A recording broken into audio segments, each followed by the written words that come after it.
ngawibawa bapak ya tetep dadi abdi ora mundhak pangkate ora ana kok tumenggung Semar niku mboten wonten niku ikhlas bapak nglakoni lelakon kaya ngoten niku ikhlas Ndara nek kok sampeyan wonten niku malah enten pangendika sithik wae ra nuwun sewu rada terus penggalih sampeyan ora tetek ora tangguh ora tanggon wah Kresna kakangku mergo saka pengendikamu Bagong nganti kaya ngono. Wah, piye iki ngendhake? Ora ana sing ngendhake aku nek nesu. Nek ora diliwetke. Aku iki nesu anggere mambu. Sega terus mendho. Ayo, piye? Mboten wonten. Pun ngenten mawon kula mbak kokean omong nggih kula niku kesel. Omong terus saben bengi laran-laran. Ngenten mawon nggih. Tundhep pion. Kadanging pun Kakang Dimas Werkudara Barep kakangku apa? ora kanthi kanyono-nyono geger jroning pasewakan ndak kira yen to ana gajah meta sarta macan ingkang wal saka ing krangkeng jebul iki sowaning Panakawan ora pangling Bagong ingkang Abiyantara. Wah, cah degleng Bagong arep apa? Sowan ana ing Praja Ngamarta. Wah, mulo kaki timbalana barep kakangku. Yen Bagong darbe panjaluk turutana, jer kuwi minangka dadi Panakawanku lan Panakawaning Pandhawa. Aja nganti mirang-mirangke. Dagi timbalana. Ngopo Bagong sowan? Iya Dimas. Prayogakno anggone si Adi lenggah. Yo wis ora kurang kepenak. Pun Kakang dangu kelawan Bagong. Mangsa Baranga Purbawasih tak pasrahke marang barep kakangku. Panakawan Bagong padha kanthi raharja sak praptamu Panakawan. Nun amit pasang Kalimantabe tinebena ing iladune dumawahing tawang towang sinuwun linepatna ing tulak manuk menawi wonten lepat anggen kula munjuk atur ngersa paduka Gusti kula ingkang sinuwun diagung pangaksami kepareng aturaken sembah sumungkeming pangabekti kula kunjuk nggih sinuwun. Iya Bagong ndak tampa pangestuku tampanana matur sembah nuwun. Niki Ngamarta kok larone akeh banget to sinu. Iya Bagong. Niki nek tenggen kula wis tak plastike, ceplokke ndok enak banget iki. Panakawan Bagong padha raharja sak praptamu. Wah, ngandera mlebu cangkem. Mengestunipun sinuwun Ndarawati wilujeng bekti kula kunjung nggih sinuwun. Iya Bagong tak tampa pangestuku tampanana Bagong. Kula pundhe nggo jimat parimandayana ingkang santos. Ora sasok nirokke swaraning ratu nggih. Akarang kula niku nek krungu pangendikaning Ndara-ndara Pandhawa niku ati kula niku seneng. Sinuwun Puntadewa niku nek ngendika luro, alus, lembah manah, andhapasor. Ndara Werkudara nek ngendika ngopo Bagong? Sik mataku kesamberan. Ndara Werkudara nek ngendika gedhe gandem. Gandem arem so sistem. Ndara Janaka nek ngendika ya alus, mongko ya wah ora apik kabeh pokoke nyenengake. Iya Bagong. Nggih. Bagong. Nah, mak jelep nang ati. Mak jelep nang ati. Padha kanthi harja sak praptamu. Pangestunipun Ndara Werkudara wilujeng niring Sambikala. Bekti kula kunjung nggih, Den. Yo. Iki ngopo ngeplaki sirahe dhewe? Kencokane. Risih. Nek le jijik niku mboten wong laron niku kewan ora jijiki, ming risi. Lah iya. Sampeyan nek risi mesti ya obah-obah to. Iya Bagong. Nggih kandhani. Prayogakno nggonmu lungguh. Sampun mboten kirang prayogi Ndara. Panakawan Bagong padha raharja sak praptamu. Ndara Janaka wilujeng bekti kula kunjuk. Iya Bagong ndak tampa pangestuku tampanana. Panakawan Bagong padha raharja sak praptamu. Panakawan Bagong padha raharja sak praptamu. Ndara kembar wilujeng Bekti kula kunjung nggih Ndara. Iya ya Bagong. Pangestuku tampanana. Iya Bagong, pangestuku tampanana. Kula pundhingga jimat paripin dayanana ing kasantosan. Ana kawan Bagong. Nuwun wonten pengending dawuh sinuwun. Ana wigati apa sowan mongko tanpa tinimbalan. Apa saka karepmu dhewe, apa diutus dening bapakmu Semar? Keparang ngaturaken tebah Siti Sekol binung teling keron kelapa. Apurenta mbok bilih wonten lepat kula anggen kula munjuk atur ngersa paduka Sang Nata. Iya Bagong ora dadi ngopo. Menika ing angka setunggal angka kalih munjuk atur ngersanipun sinuwun Prabu Darmakasuma bilih anggen kula ngabiyantara ngersanipun Nalendra ing Ngamarta menika boten saking pikajengan kula piyambak nanging kula menika dipun utus dening Bapak Semar. Diutus dening bapakmu. Nun inggih mekaten. Ana wigati apa Bagong? Kula niku ya gumun biasane sing ditimbali niku sing diutus niku Petruk. Iya, lah kok dadi Petruk kok ora sowan diutus bapakmu kok malah kowe? Aduh kok kula ora ngerti. Wong Petruk diutus niku plegak-pleguk ya gelem ya ora. Terus kula sing ngentrengaken awak kula diutus bapak sowan wonten negari Ngamarta. Iya ora dadi ngopo jan-jane ya padha wae. Jan-jane Dik. Iki edan tenan kok. Anggere omong kok mesti sak karepe dhewe. Niki merambat nang irung niki. Niki marai wahing lho niki. Niki lho.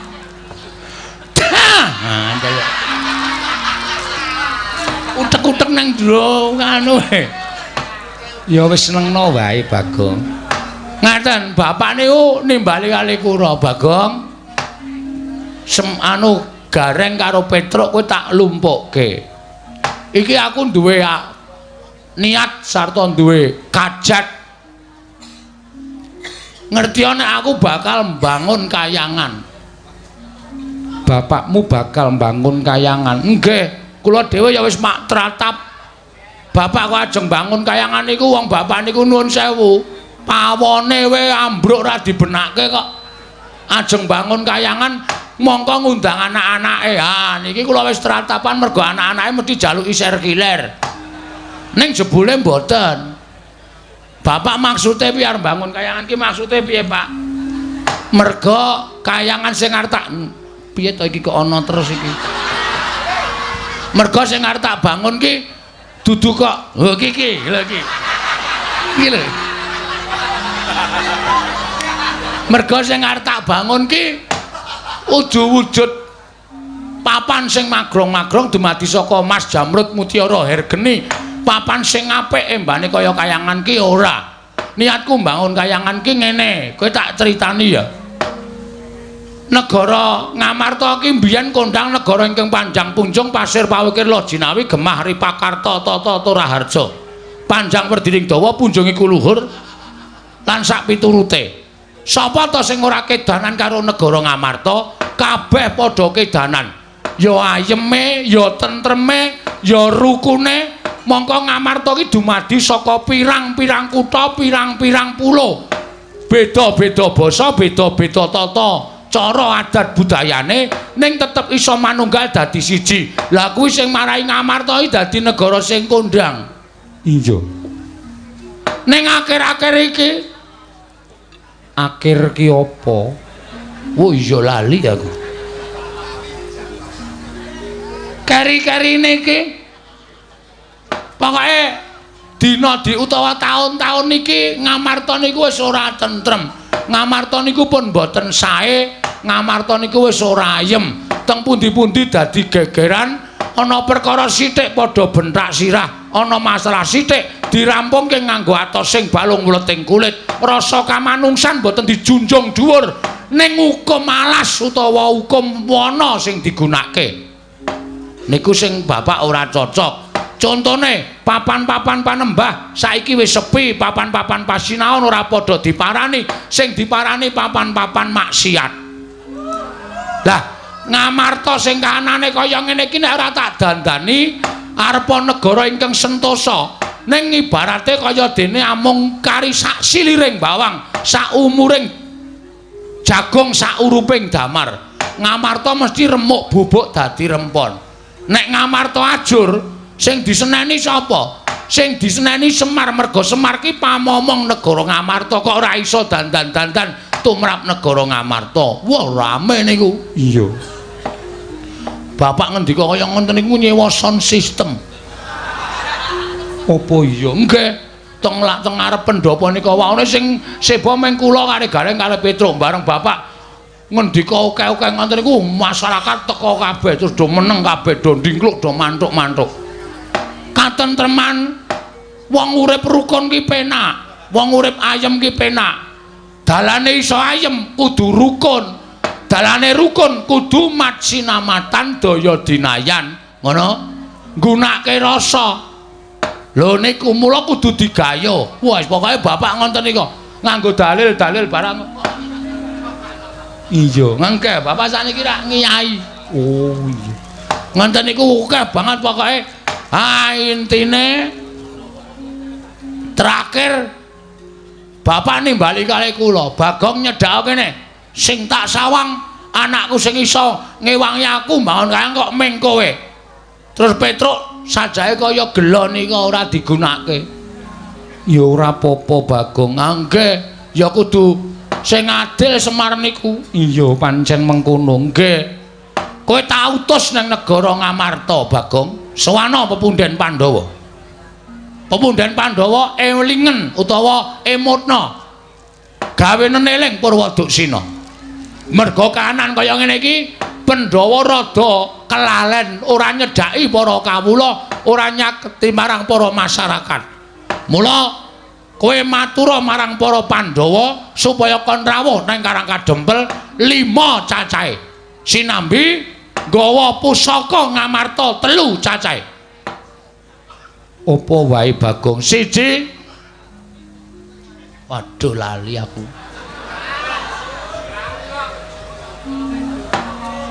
Tumbak Kiai Pleret.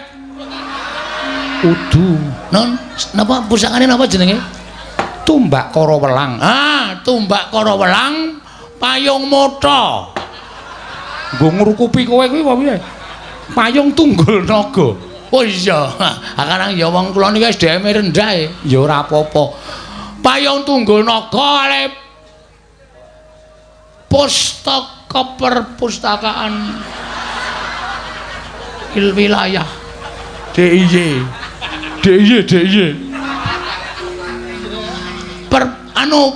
Pustaka Jamus. Nah, pustaka Jamrut, Jamus. kelima sada. 3 niku kudu diasta para Pandhawa. Lah apa to sapa bababe? Dene Pandhawa kudu rawuh enten negara Ngamarta, Pandhawa arep dijak dening bapak nyaketi para kawula. Ngeten nggih sinuwun. Bapak wau ngendika ngeten. Jane kawula ora butuh dibuyuki brana picis, ora butuh diwenehi apa-apa, ora butuh dijanjeni apa-apa. Ning kawula kuwi dicedhaki karo pengarepe. Ngono. Mbah duka, mbah lurah, mbah bupati, mbah presiden kuwi nek cedhak karo rakyate bakale ditresnani. Mbah duka, mbah lurah, mbah bupati nek ora cedhak karo rakyate, rakyate ora tepung kuwi arep ana rasa tresna saka ngendi? Ora bakal iso. Ngoten. Mula kudu tansah cedhak karo masyarakat. Elinga sampeyan iso lenggah dadi dukut, dadi bupati, dadi lurah niku merga disengkuyung dening warga masyarakat, merga saka suarane masyarakat. Nek wis dadi aja lali dicedhaki para masyarakat. Sutanaya, ayo piye? Kahanan desamu piye? Sae, Pak, sae kurang apa? Kurang niki irigasi. Yo, gotong royong tak bantu bareng-bareng niku bakale dadine apik. Ngoten. Ning nek meng meneng wae lungguh sila tumpang kendangan dengkul duwe derajat duka lurah bupati rumangsa duwe derajat sing dhuwur dhewe nggo nepak mbun-bunane para kawula. Oh lah mbok sumpah wis to ora suwe upama dadi ming sak periode. Bar kuwi mudhar. Iya Bagong. Nggih. Mula sampean ngerti dhewe. Semar nika dadi duka pirang taun. Meh seumur hidup. Ngoten. Mergo bapak niku arepa wis tuwa, arepa bapak niku wis sepuh, ning ora ana sing wani ganteni bapak dadi pengareping Karang Kadempel. Bapak niku entrengan. Ana sripah, wonge rung mati bapak wis teka. Ayo ora gleleng.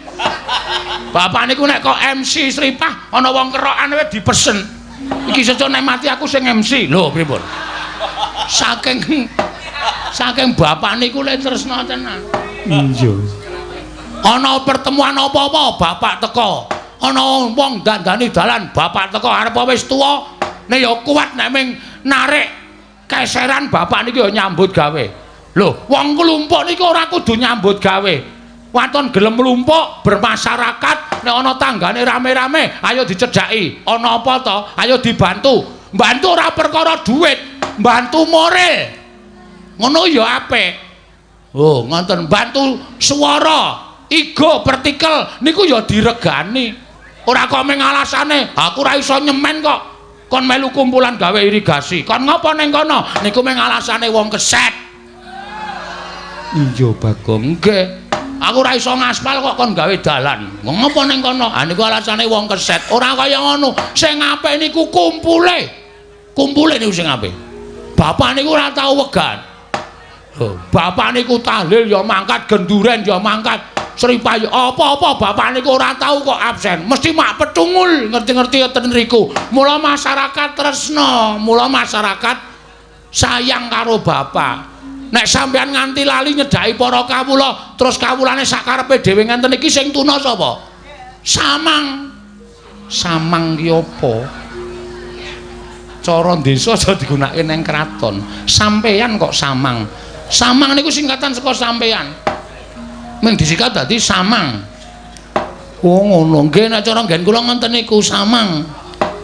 Mula dinten iki kula sowan keparang samangke mugi andadosna ing kawuningan kula badhe ngambil 3 pusaka. Inggih menika Tumbak Karawelang, Payung Tunggul Naga, kalih Pustaka Jamus Miang Jimat Kelima Sada sareng sak tindhaipun pepundhen Pandhawa. Ngoten mawon. Pun kula tunggu pangendhikanipun Sinuhun Prabu Darmakusuma. Werkudara. Nggih. Piye Yayi?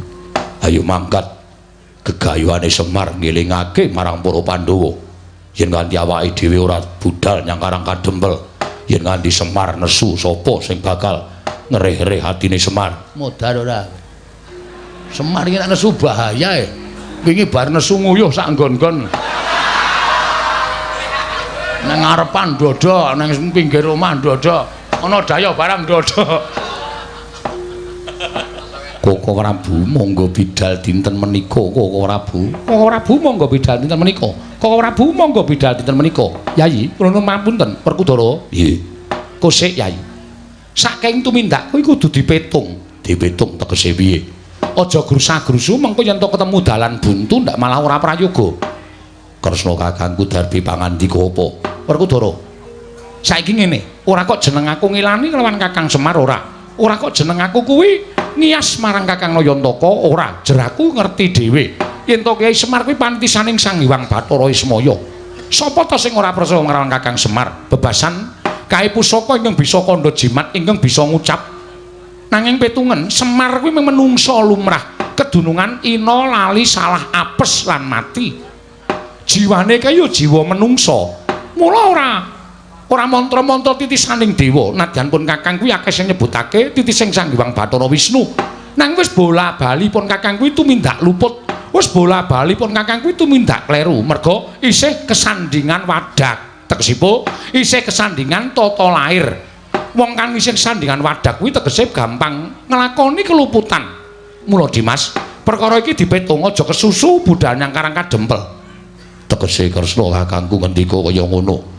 Ora usah dadak mbok iker-ingerke, aja mbok ubeng-ubengke. Gagi jujuken ana panyakra bawa apa kowe kelawan Kakang Semar. Werkudara. Tembung sing akeh-akeh saka pun Kakang mau lereke mung siji. Semar kuwi isih menungsa, kedunungan ina lali salah apes lan mati. Lah, kuwatiring pun Kakang ana tembunge si Bagong nyuwun ngampil pusaka 3, Tumbak Karawelang, Payung Tunggul Naga, kelawan pustaka Jamus Miyang Jimat Lima Sada. Ana rasa kuwatir penggalipun Kakang, mbok menawa ana niat ala saka Kakang Semar kok kepengin nguwasani pusaka telu negara Ngamarta. Lah iki lho Yayi, perlu tak petung. Merga dasare apa aku iso kandhaya mengkono, Semar isih menungsa kedunungan Wadak, tegese kedunungan luput. Mula perkara iki kudu dipetung, aja kesusu budal nang Karang Kadempel. Ning ditanjihke sik apa lahir batin Semar nggone bakal bangun kayangan, apa kabeh mau mung kinarya pawadan utawa kinarya alasaning Kyai Semar nggone duwe niat ing ora prayoga. Dene panjenengane kepengin gaya wujuding pusaka telu, pustaka Jamus Lima Sada, tumbak Kara Welang, payung Tunggul Naga Werkudara. Kagiat risang kapirangu rinangkul kinempit kempit.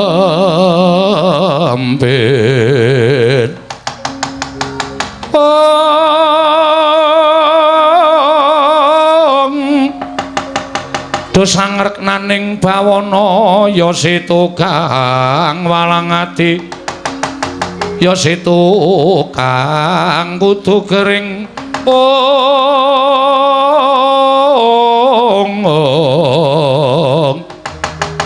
ya setu kang ana sing tias ing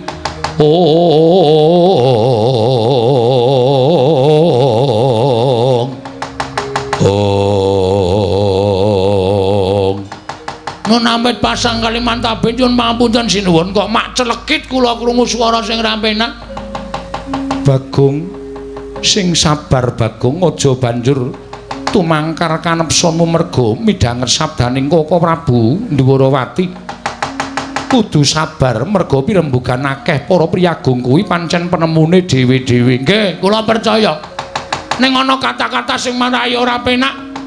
Semar ki isih kedunungan Wadak. Semar ki kedunungan Wadak, wong sing wis kedunungan Wadak kuwi kedunungan ina lali salah apes lan mati. Terus Semar dianggep arep tumindak sing ora prayoga merga kepengin gaya wujuding tumbak Kara Welang, payung Tunggul Naga lan pustaka Jamus Lima Sada. Nuwun sewu napa atur kula nika dereng cetha. Pustaka Jamus Lima Sada tumbak Kara Welang menika estunipun namung kinarya syarat. Syarat. Mohon yang belum mendengarkan kinarya syarat. Dadi kula Semar niku ora kepengin gaya pustaka Jamus Lima Sada. Semar niku gunane napa to kepengin pusaka? Arga ngapa? Wong Semar niku wonge seneng tentrem, Semar niku wonge seneng rukun, Semar niku wonge ora seneng regejegan. Kok mbutuhke pusaka ki ajeng ke napa? Kula tak takon. Iya Bagong, sabar Bagong. Wis ra iso sabar. Sabar ana wates ya Ki Kulon Praga duwe wates kok. Nyepelekke. Nek pancen lupute karo Semar dasare teng pundi? Nek Semar niku kepengin kamukten, Semar niku pengen derajat pangkat wis biyen-biyen. Monggo Semar niku saiki umure wis ora iso diitung. Kalkulatore jebol.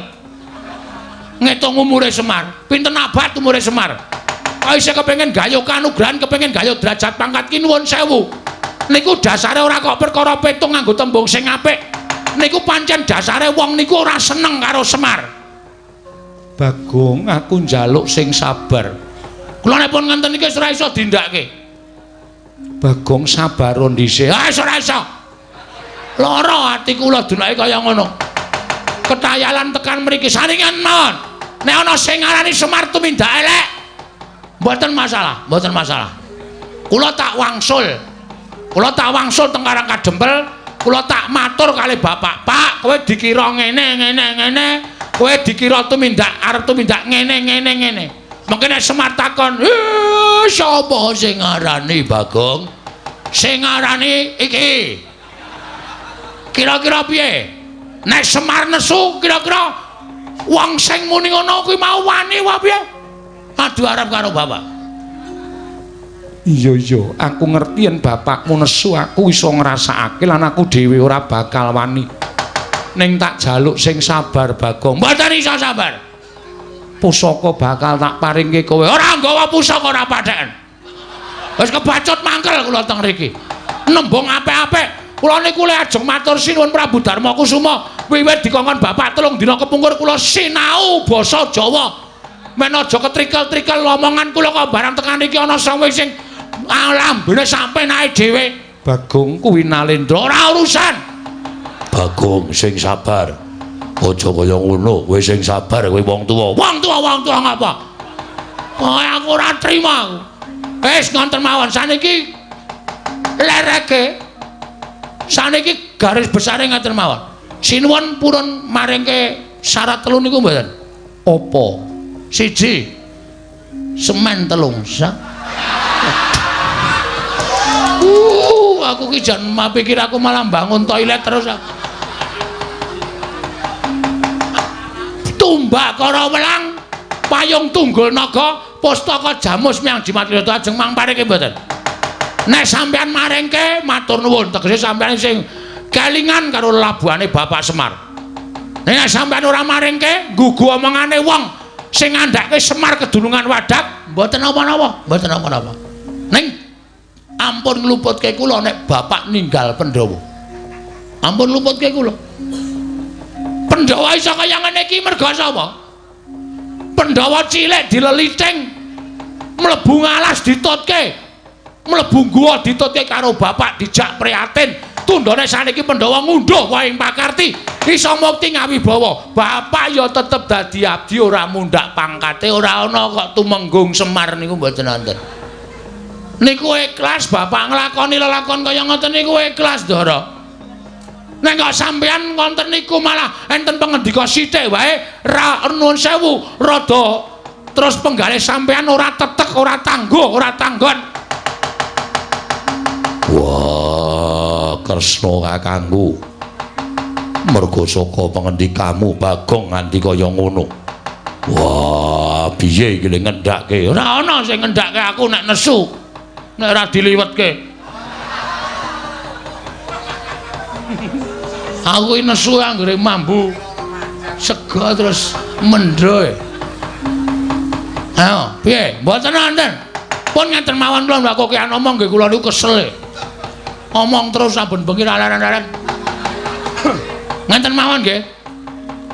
Tundhep pion. Mboten sak kula jretek-jreteke sing angel-angel, kula tak wangsul. Bali piye? Bali matur karo bapak. Arep matur apa? Apa anane ajeng kula omong nggih bakone wong resik. Ora tau tumindak ngapusi kula niku ora tau tumindak ngapusi blas ora tau. A kula omongke A, B kula omongke B. Ora ana tetembungan Bagong kok dandang dikandhake kontol-kontol dikandhake dandang. Mboten, kasunyatan sing dumadi kula aturke ngersane bapak. Nang nek bapak nesu kula wis ora melu-melu, ora melu cawe-cawe. Nek nganti bapak kula lapori ngonten, Pandhawa kok kaya ngono. Aku dhewe sing ning Ngamarta. Kapok kabeh. Sli, wingi tanggane bapak dintuti bapak opname sepriki. Ngobal-obal entut ngeri tenan. Ambune sak bis mambu kabeh. Saya nek bar mayang, wah. Nggloso terus mengkurep dias. Wah, sampean ngerti abdine bapak sing jenenge Bagya. Saniki raine ireng matane mlethis. Mergo nontut niku wau. Asli kula ora golo. Pun ngoten mawon, sekecake lenggah kula tak matur karo bapak apa anane.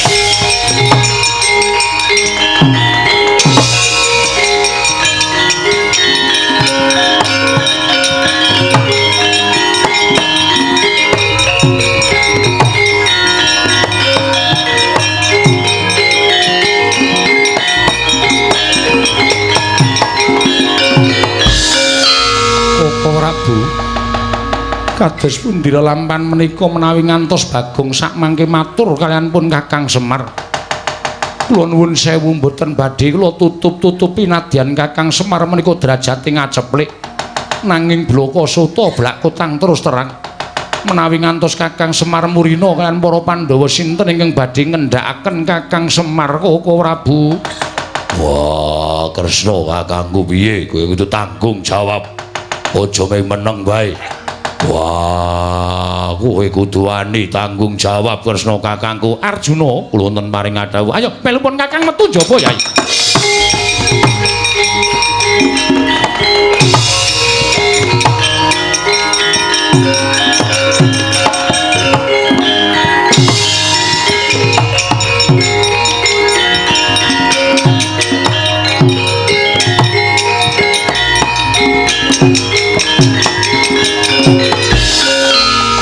Kocap kacarita nalika semanten wis medal Jawi iku Lurah Bagong sumawon ana ta ing Ndrawati nalika semanten dumadi kaelaning jagat gaweaning para dewa dupi iki Lurah Bagong medal Jawi kaya ana daya ingkang kawasa angoprak madyaning pagedhongan pusaka Kyai Tumbak Karawelang Payung Tunggul Naga Pustaka Jamus Lima Sada katingal gegana tutwuntat tindake Lurah Bagong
Werkudara malah dadi ora karo-karuan kahanane kembar kula wonten timbalan tanpa tinimbalan tumuri maju nggonmu ngabiyantara ana apa Sedewa Koko Prabu kula nuwun sewu menapa Koko Prabu mboten prisa dhateng lampahan ingkang kelampah pun Kakang sumurup kedadian apa Yayi kula nuwun sewu menika martandhakaken bilih menapa gegayuhanipun Kakang Nayantaka menika lair dumugining batos menapa dene panyakara bawanipun Koko Prabu Ndrawati menika boten saged kabukten krana menawi Koko Prabu kemareng kula caosi priksa sapengeripun Bagong pusaka ngamarta tetiga Tumbak Karawelang Payung Tunggul Naga miwah Pustaka Jamus Kelima Sada katingal gegana nglangkungi wonten ing Ndatulaya tutwuntat dhateng lampahipun Panakawan Bagong ing mekaten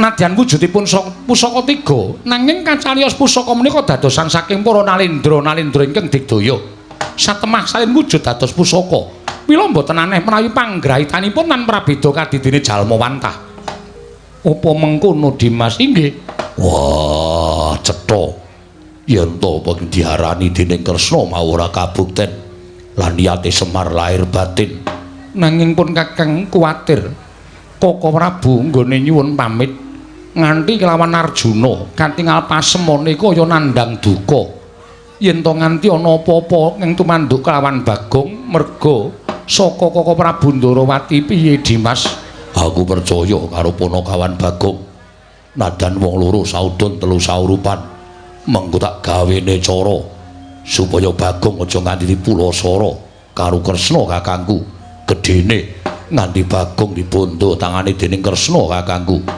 Dimas Werkudara mangsa Baranga yo ngestake dawuh kembar kula wonten timbalan pun Kakang bakal tata-tata lumarap ing Karang Kadempel nanging budalna kang padha sebo ingsun kundur ngedaton kula nata ngestaken dawuh nyun pamit madhal pasilan sing ati-ati aja kaya bocah cilik Dimas kembar kaya wis ora ana dawuh maneh Yayi Sadewa Purna Gatini Maranggilan sanata asa kundur ngedaton jelok saking dambar kita kinapit gambaran gading kadharaken sangganing Promban Cedi manggung ketanggung Japa Paloro ingkang sami ngampil upacaraning Prabun gawis tinggal saking Mandra Tindaknya Sri Naranata katinon saking Mandrawa kaya tansah jejengkaran tindaknya Sri Naranata wau. Paripurna sang nata arsami astandur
dadi tekan semono Sinuwun Ndarawati le mikir karo bapak ya. Aku kok dadi ora nganti kentekan pikiran ning gagas karo Sinuwun Kresna. Iya, ya bapak dianggep arep duwe niat liya. Dume bapak ngersake pusaka 3, Tumbak Kara Welang Payung Tunggul Naga Pustaka Jamus Jimat Klima Sada. Ak kandhake Semar tenan kowe Sinuwun, yakin bapak ki nek wis nesu ngedape-dapi nggilani. Malah sisan gawe aku tak weruh nek pancen Ratu Ndarawati ki iso menang karo bapak tak delok kaya ngapa kahanane. Pak Mir, aku mulai Pak. Aku arep lapor karo kowe Pak. Iki ana kahanan sing kaya ngene iki, bapak mikire piye?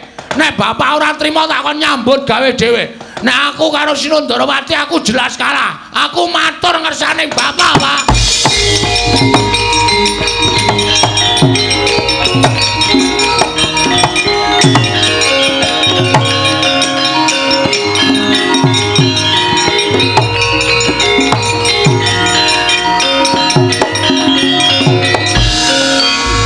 nututi lamun katututan lamun mangsa prawira digdaya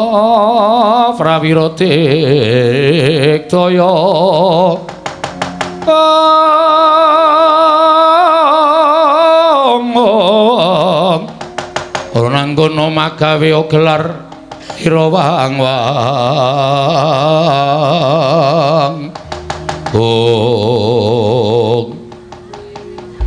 Ndara Setyaki iya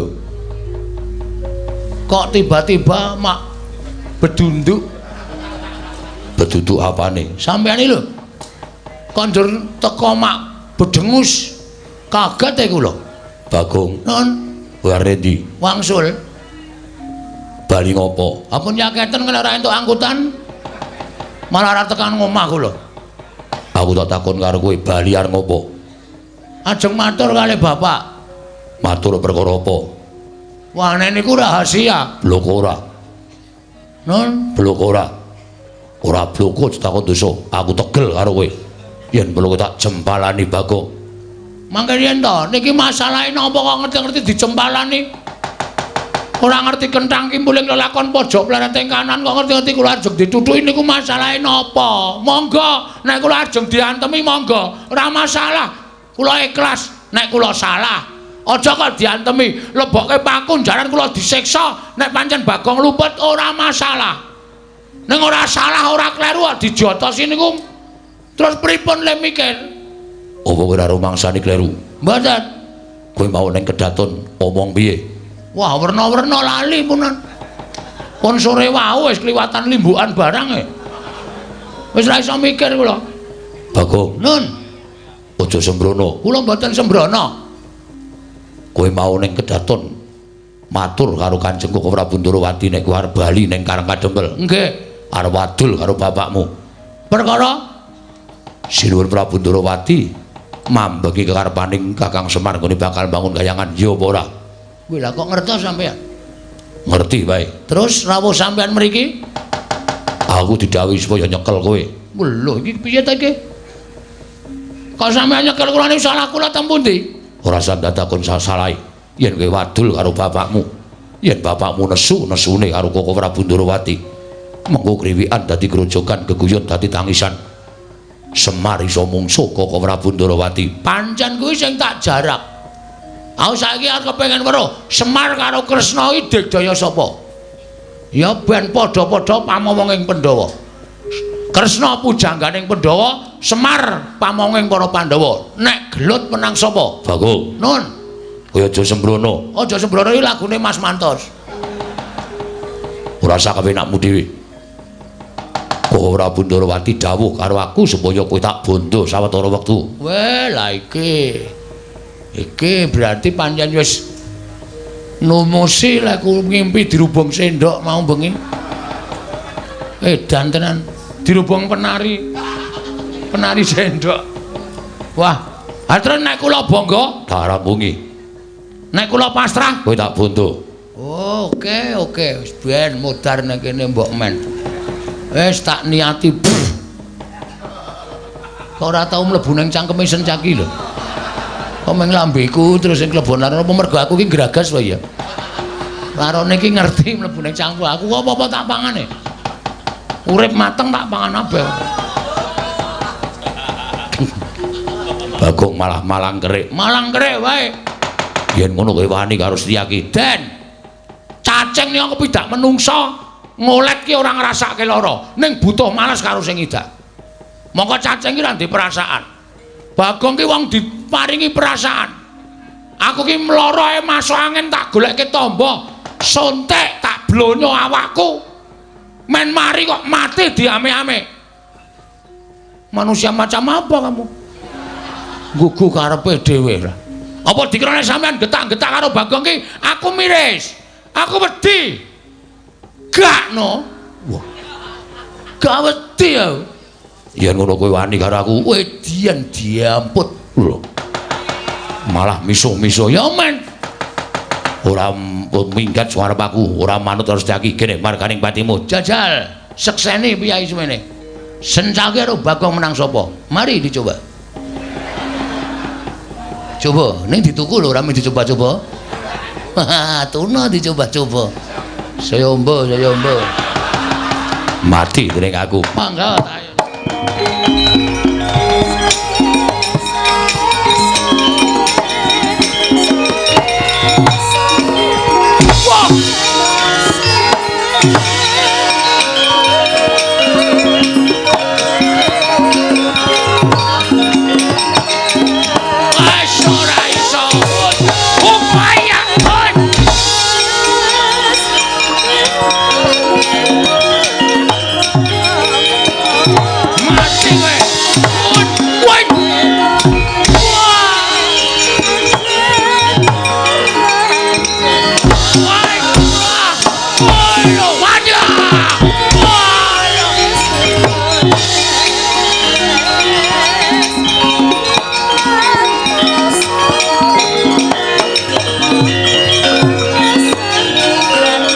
Bajigur keneng terus aku.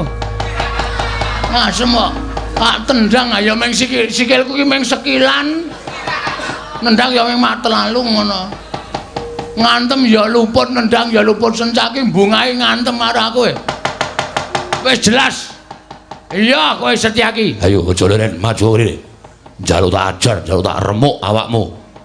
Oke. Pisan iki aku kalah. Ning sateruse aku yakin tetep kalah. Mula Setyaki, penano ning kono. Nek kowe arep ngajar karo Bagong, nek kowe iso ngoyak Bagong, ayo aku pasrah karo kowe Setyaki.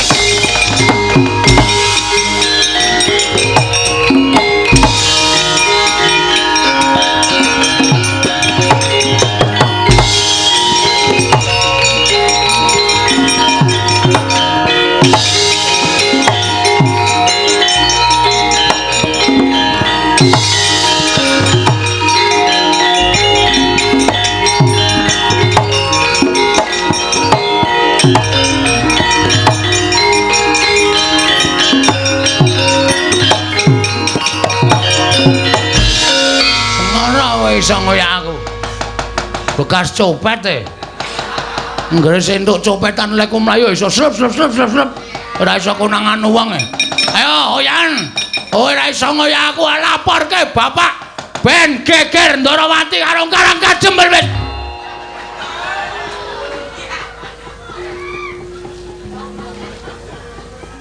Matek aku. Kok dadi Satpol PP kok ngelumpuk nang kene. Bagong. Anu nggih. Nyuwun ngapunten. Ora apa-apa. Ngopo kok raine pucet? Nggih ketemu karo sampeyan nek. Mriko diajar Setyaki, mriki ketemu Linmas. Modar kuwi Raden. Ora kok ketemu bendarane kok malah nangis. Gong,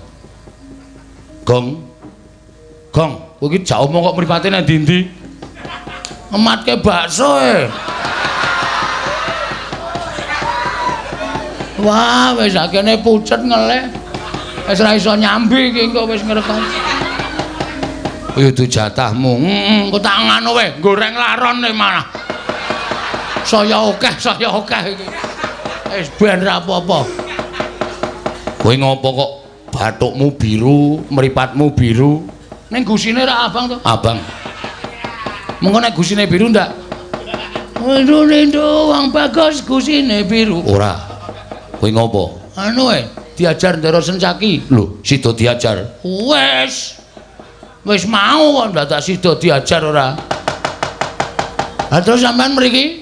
Aku didhawuhi bapak. Bapak sapa? Ya bapakku. Bapak sampean apa? Lho kuwi piye to? Bapakku rak Werkudara to. Lho, isih ajeg to? Dengkulmu mlocot. Apa kon ganti bapak mbok menawa kang ibu gareng rabi meneh. Sogo telakmu mudhar ora. Kowe mlayu nggih. Wedi. Ya mesti wedi. Aku lho ora tau iso males e. Anggere ngantem luput cupet. Anggere nendang ya ora kena edane. Ndara Setyaki iki duwe aji lembu sekilan. Angger tak antem mesti kurang sekilan, mesti ora kena e. Mergane kowe iki awakmu cupet kabeh kok. Heeh. Lah terus ngene, aku mau didhawuhi bapak, kon ngewangi kowe. Kira-kira kowe gelem ora tak ewangi? Serius? Lho tenan, malah ora mung aku Kakang Garuja Kakang Antarja. Kabeh do ngewangi karo kowe. Kira-kira piye? Wani ora? Wani. Ki mbok digoleki lenge ditablek iso ora ta iki? Ya ini kok goleki leng. Lah yo peteng banget to. Ketara kok kowe. Wis ora usah wedi. Wis saiki nang kene tenguk nang ngarepku kene. Engko nek Mak Cik Setyaki tekan kene arep ngajar karo kowe. Aku sing arep nandangi. Mbok dilegong, lek cengelmu iki, Gus. Tak ajar kowe ora. Mangkel aku iki tuwae, Mas. Arep sampean iki bendaraku sampean ki nom. Wong tuwa kok kon ngelek laron. Kaya ngomah ra ono sego. Lah jare sok goreng. Engko. Lah. Padha wae wong senengane ya doyane kok dadak. Wis ngonten mawon nggih tak tunggune kene. Entene kene. Kira-kira majelis iki ora trima, omong aku ajari. Omong karo Kakang Garuja ya ben diajar. Omong Kakang Antarja ya diajar. Iki kabeh ngewangi karo kowe. Ngambung ora. Malah meng pipi meng pipi iki ra apa-apa. Cipika-cipiki. Tondo apa pas duluran. Iya, iya. Tantenane kene. Wah, gleleng ya aku arep sumbar. Tak medheng iki. Iya, malah kerik ra apa-apa wis sakarepmu. Rada memburi. Iya, iya. Wah, ngatur banget ora. Sencake tengane langsung tak tantang. Piye? Ngejak gelut nek ye. Kono muni mati dening aku. Ndara Antarsena, Ndara Garuja, Ndara Antarja. Ndara Setyaki diajar ora. Ampun, ampun, ampun. Woi lah kae. Nika napa mlayu-mlayu nika napa? Oh, kae apa? Iki apa nang irung barang? Ngosek-ngosek Ndara Setyaki kok kaya latihan gestrek.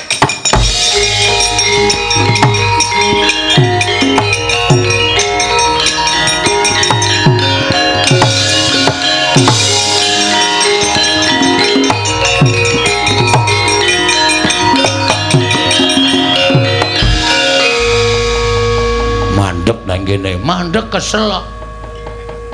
Iso ngoyak aku wis iki. Iya, ayo manuta karo aku. Anggir Antarsena. Heeh, Mak Cilik. Anggir Garuja. Iya, Paman.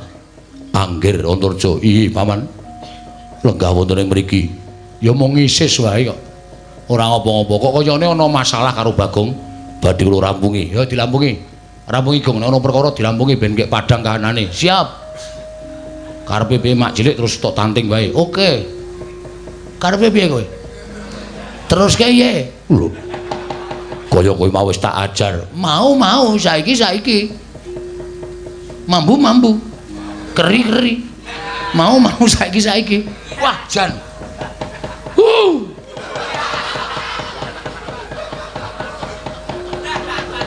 Rada mundur le mayang. Temlekan. Yen ngono kowe wani karo Setyaki, sing tak wedeni awamu. Ora minggat suara aku. Wis gawe wirange Setyaki kene marganing patimu panggao tayoni. Lho, wani tenan. Kowe kuat nadai kekuatane ndara-ndara ku sing lenggah nang mburi iki. Kelakon kowe boyong Bagong. Lho, nggih. Apa Mak Cilik? Bagong kok nandangi kados ngaten. Ya pancen tenan kok. Nek Mak Cilik arep ngantemi Bagong, sing diantemi aja Bagong, ning Antarsena. Sing mbok jotosi Kakang Garuja, sing mbok jotosi Kakang Antarja. Sago dadi sulihe Bagong dijotosi Mak Cilik Setyaki. Wah. Ampun ngoten, Nggih. Jenengan mriku kok kados ngaten. Iki tenanan. Tenanan ora ming guyon. Mula manut wae Mak Cilik wis. Kersane piye arep dijotosi nek perlu sampean nggawa godhong wesi kuning. Ning sing duduk ya aja Bagong. Antarja, Antarsena, Gatotkaca. Ya to, Kang? Ya, Dimas. Lah. Piye? Sida ora? Kok pucet? Kok saged ngaten? Merga Bagong kuwi abdiku, Le. Bagong kuwi abdine Pandhawa. Aku ora ketang sithik tau tate digudang Bagong. Tau dimong karo Bagong. Mula ana wong sing arep ngendak sikara karo Bagong aku ora trima. Semono uga Kakang Garusa Kakang Turja ya ngono. Rumangsa wis tau dimong Bagong. Nek ana wong sing arep ngantemi Bagong, mestine do mbelani ora trima. Bagong itu tukang pamomonging anak-anak Pandhawa kok arep dijotosi sak pinake dhewe. Apa nek kira-kira mak cilik ora tegel njotosi Antasena, Gatotkaca Antarja dicoba wae. Njajal Bagong ora usah gelut ning mungsuhmu aku wakile Bagong. Ya coba ye. Yo piye? Wong ki nek ora salah ki nek ndi-ndi dibantu karo wong. Ora kok mengsa kepenakmu dhewe dumeh didhawuhi karo kakane terus Bagong iki mergane patimu. Boten derek aku. Saiki piye? Kowe ngomong apa saiki? Ayo muni ya. Muni ya, guys. Yo. Ya piye ora ya ya ya ya. Ya wis. Ya wis. Ya wis piye? Ya wis Bagong aku. Aku ora sida. Mula sara karo kowe. Ah piye kok ora sida ki wah, kene wis mempeng e. Kene wis nyewa tukang pukul 3 e. Pukul batu bata, pukul batu kali, Pukul gundulmu. rasa nesu ngono iki kok nesu ora.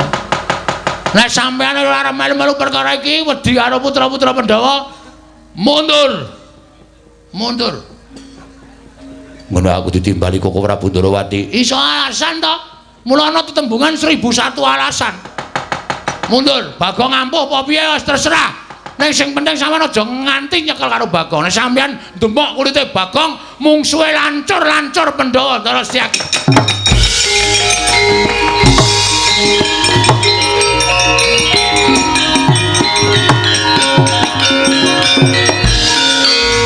Makasih. Makasih. Makasih.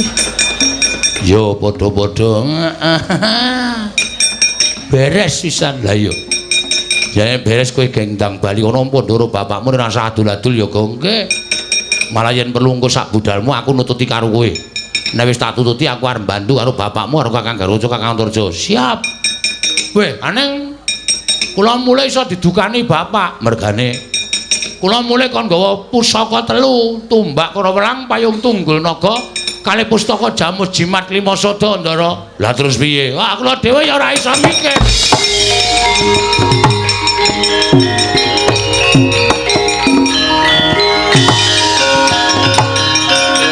Putus.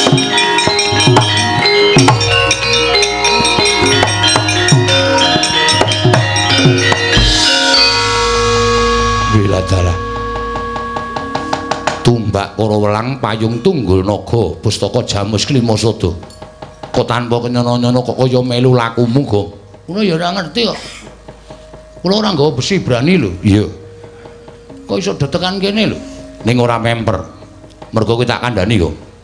Pusaka 3 kuwi janjane ora pusaka, ning kedadian saka ratu-ratu sing ampuh jaman semono. Ratu sing digdaya. Mula wujuding pusaka ning panggraitane tanpa beda kaya menungsa. Ngono ya? Iya. Wis rasa dadak wedi. Pusaka 3 boyongan ning Karang Kadempel, sak pungkurmu aku nusul karo kowe. Monggo yen perlu bapak karo Sinuwun Prabu Puntadewa, Siwa Ngamarta tak suwune supaya tedhak ning Karang Kadempel. Estu nggih, Den? Iya. Nggih nyuwun pamit niki pusaka kula gawane kula tak bali matur karo bapak. Ya sing ati-ati go nggih.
Tresna sinayeng manglung mintonaken Mintonaken Dewi Kramanira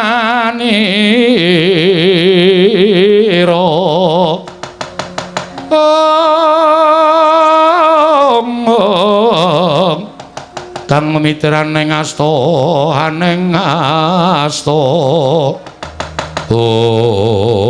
Arjuna kula nun paring adhawu ora mati nduga mono lah kok dadi Setyaki malah ora ngetok monggo tak utus supaya nyandhet kelawan lakuning Bagong Nuri Arjuna kula nun paring adhawu rasaku kok kaya ora kepenak kepareng paduka Kanjeng Koko Prabu aku tak munggah ning Kayiwangan pareng paduka aku tak nyuwun prisa kelawan Sang Hyang Pikulun Jatimurti niate Kakang Semar iki mau pancen lahir batin nebakan balung kayangan apa ana niat ingkang sinandhi ingkang sinimpen legetaning penggalih Kakang Nayantaka ingkang darbe niat ingkang ora prayoga mboten Koko Prabu lajeng ingkang rayi sawetara wektu tunggunen ning kene mengko sawise aku entuk pangandikaning Hyang Jatimurti aku bakal nemoni kelawan sira Yai Arjuna Koko Prabu sembah kula ingkang nderekaken Jengkar Paduka iya Yai Janaka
Aduh Jawata gung kang amurpa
Pantara ratri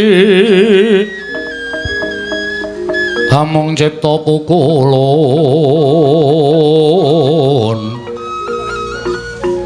om tanono liwan kaeksi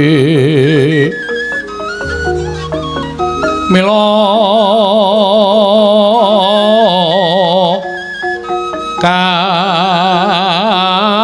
katur kang cun domane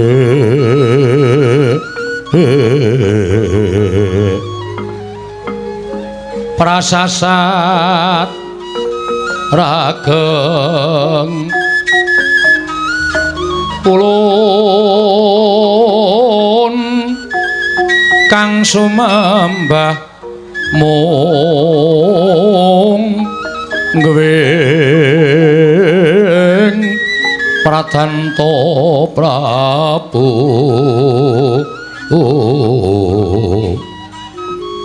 miang kagungan to singsim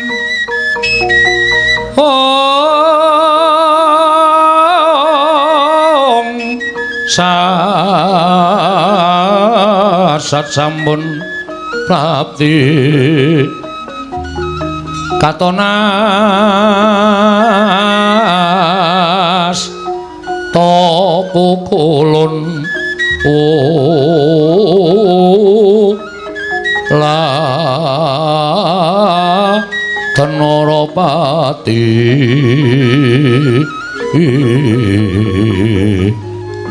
Om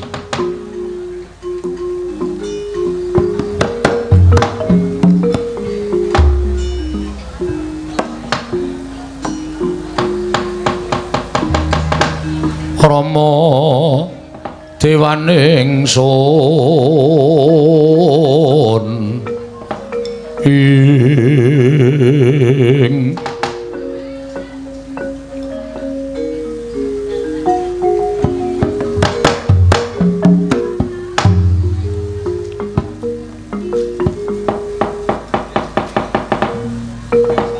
Mastu Nomo Sidam Skaring Bawana Langgeng Kakang Lodo Kakang Resi Kanika Putra kencang warudaya pak pong bu bolong kali codhe sapa sing gawe menawi di mila kawenas kayiwangan mboten katos padatan satemah karya geger sangganing para durandara menika mboten panglingkat disowanipun Kresna ingkang abiyantara ning ngarsanipun ingkang rayi Kakang. Ah inggih.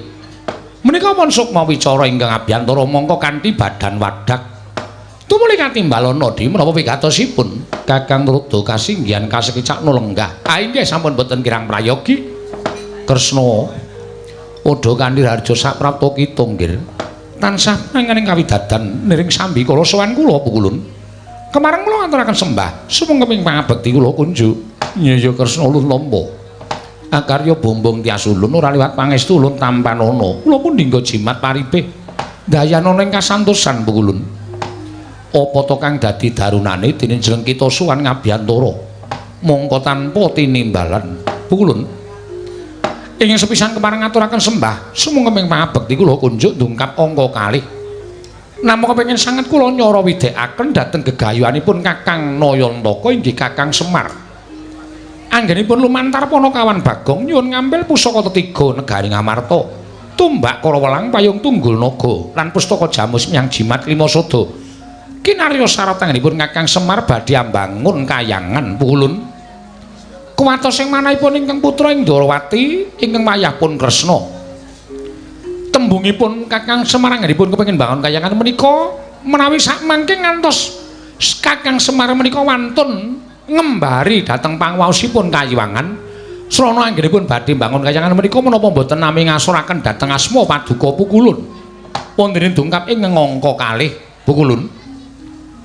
Kakang Semar menika nadyan titising sanggiwangi semaya menika tasih kadang werdanipun pukulun Manikmaya ewadene wujudipun Kyai Semar menika wadak tegesipun jalma wantah ingkang tansah kedunungan raos tuwin kedunungan wawatekan inggih menika ina lali salah apes kelawan mati.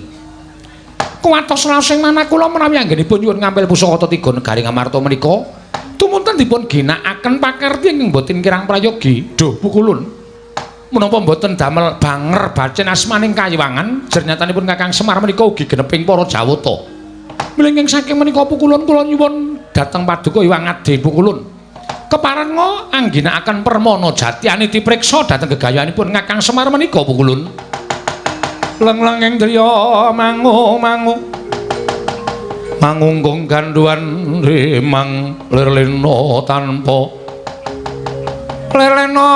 tanpa kanen yen tan tulusa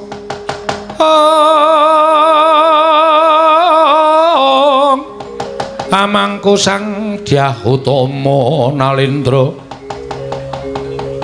muda wuwuse angrerepa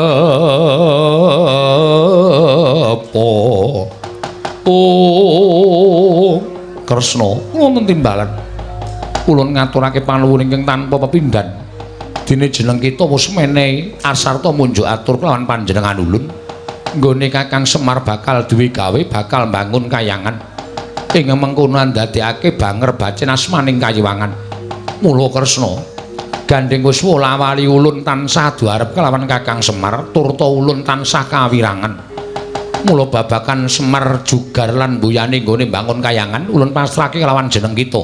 Kemareng paduka kinarya nitik yen to Kakang Semar iku lair lan batin nggone mbangun kayangan apa ora kita kudu bisa nggiri-godha kelawan Kakang Badranaya. Mula panggiri godaning Kakang Semar ulun pasrahke lawan jeneng kita Narayana ngestaken dawuh lajeng parang paduka muduna ana ing jagat ulun paringi parilah kita ngganggu gawe kelawan Kakang Semar nggone bangun kayangan niki ngestaken dawuh pukulun gandeng sawonten waca dha paduka Hyang Adi pukulun kelana kula nyuwun pamit madal pasilan sing ati-ati aja kaya bocah cilik Kresna wayah ulun ing Ndrawati palugon lagune nglekas lukita lukita linodeng kidung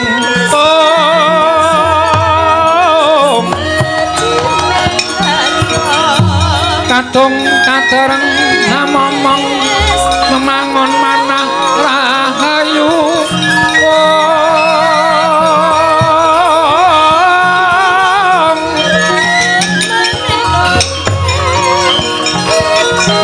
Permoni,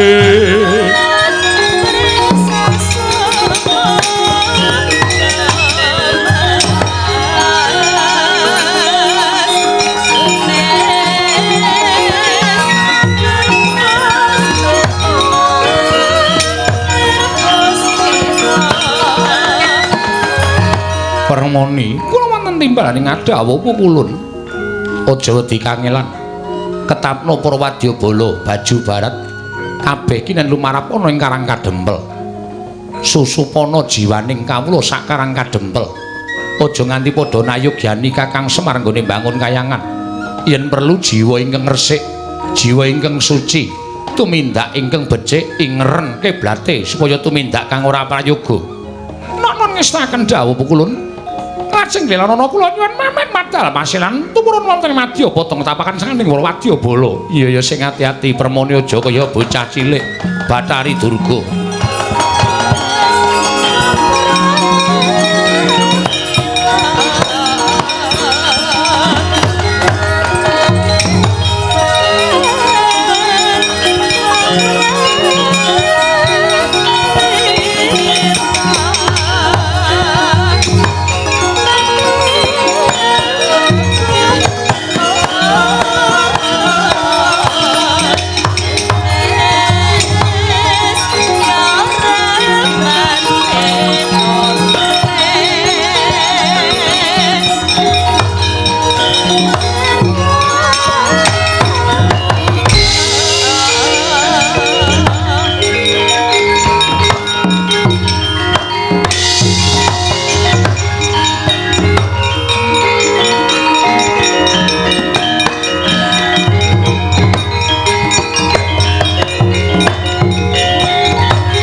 Goreng ukara akarana karenan marti siwi sinawung resmining kidung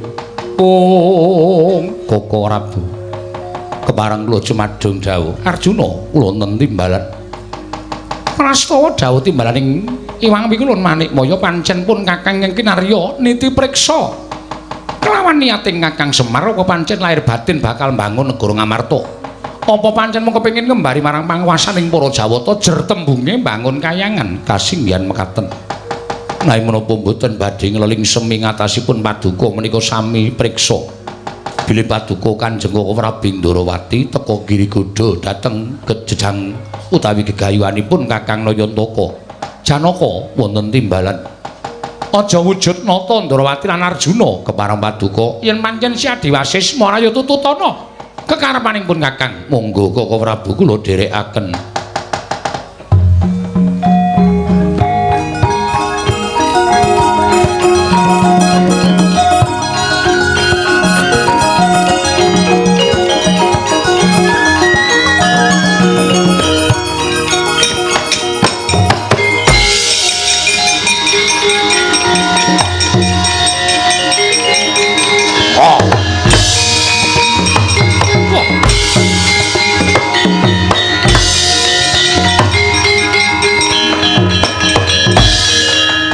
Uta Pandhawa tata Katiwisraya Indriyaksasara Maruta Janaka wonten timbalan Koko Prabu wis wujud kaya ngene aja nganti walang ati rasam ayo kaki tututana pun Kakang kowe arep wujud kaya ngapa Janaka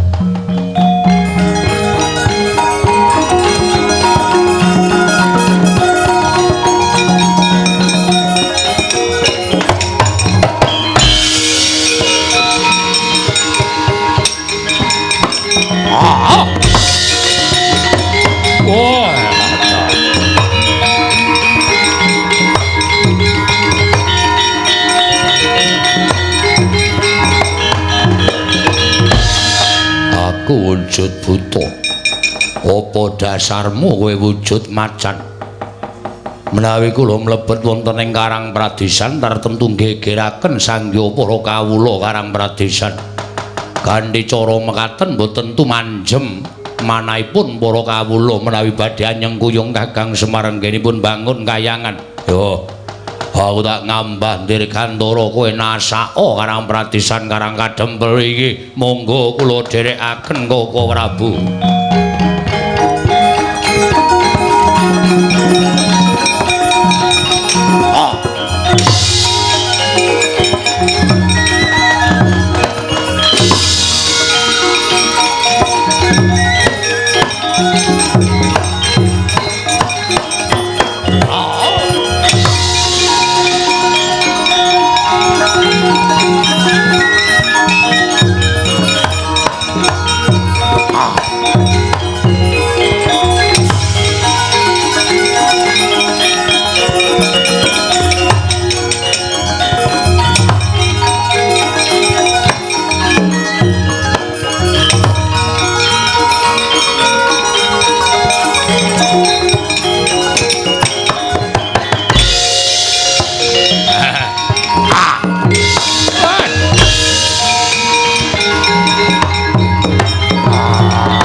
Kuto Pandhawa tata gati Wisraya Indriyaksa Sara Maruta Pawana-pana Margana Samirana lan Warayang wonten dawuh Pandya Bedhari wonten timbalan Pandya Bedhari wonten timbalan kabeh para wadyabala rak wiji mbaka siji saka ing dandang mangurip baju barat kabeh wae dina samengko kowe tinimbalan supaya lumarep ning Karang Kadempel ngerti yo yen to Kakang Semar bakal mbangun kayangan mongko nampa ngemban dawuh timbalan ing Sang Hyang Jagat Girinata kowe karo aku kenen Girigoda kawula sak Karang Kadempel aja nyarujuki marang apa kang dadi gayuwaning Kakang Semar sranane susupana jiwaning para kawula sak Karang Kadempel ingkang becik gawenen ala ingkang bener gawenen luput ingkang wis bener kiblate ingerna kiblate ya para baju barat. Wadah.